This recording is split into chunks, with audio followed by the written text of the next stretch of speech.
For the year ending in March, the Consumer Price Index rose 8.5%, its largest 12-month increase since 1981. And seemingly everything costs more right now, from food to recreation, even our energy bills. Joining us now is Steve Deller. He's an applied economics professor that is, from UW. Welcome. Thank you for being here today. Thank you. So what is causing all this inflation, the Consumer Price Index going up? Well, there's three things that are going on. One is kind of continued bubbles in the supply chain that started with COVID, and that's continuing to be a problem that's not really working its way out of the system. So we have kind of pent-up demand.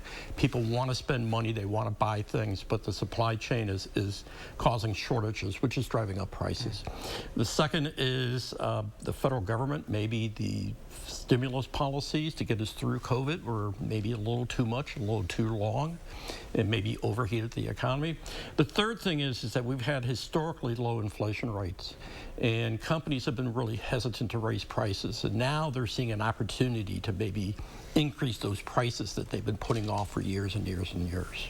Do you think, or when do you think the prices could change then? Well, a lot of the forecasts by economists are saying that by the end of the year we should be back to 2.5% to 3%. But the real uncertainty is, again, COVID and the supply chain bubbles, and also what's going on with Ukraine and the energy markets. There's a real uncertainty as to what's driving that.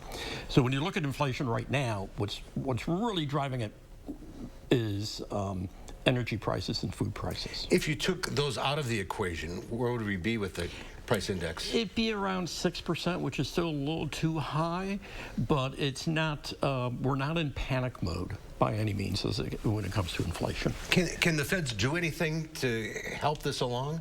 I think one of the things is the Federal Reserve is slowly raising interest rates to try to they're taking their foot off the gas pedal, if you will.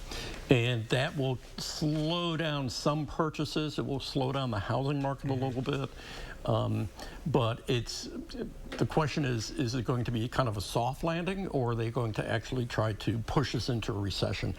Most economists don't think they're going to do that, but they will be trying to take some of the pressure off. Yeah, and some of these topics that you've touched on, are you seeing them really affect people in the state, Wisconsinites, in that way?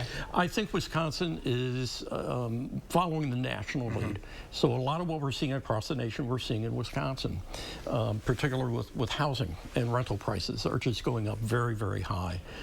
Energy prices are starting to come down a little bit, and I think that, again, in 6-9 months, we should start to see some of that pressure relieved. Just to get that supply chain going again, that would make a big difference. Exactly. The problem, though, is that China has this zero-tolerance policy around COVID.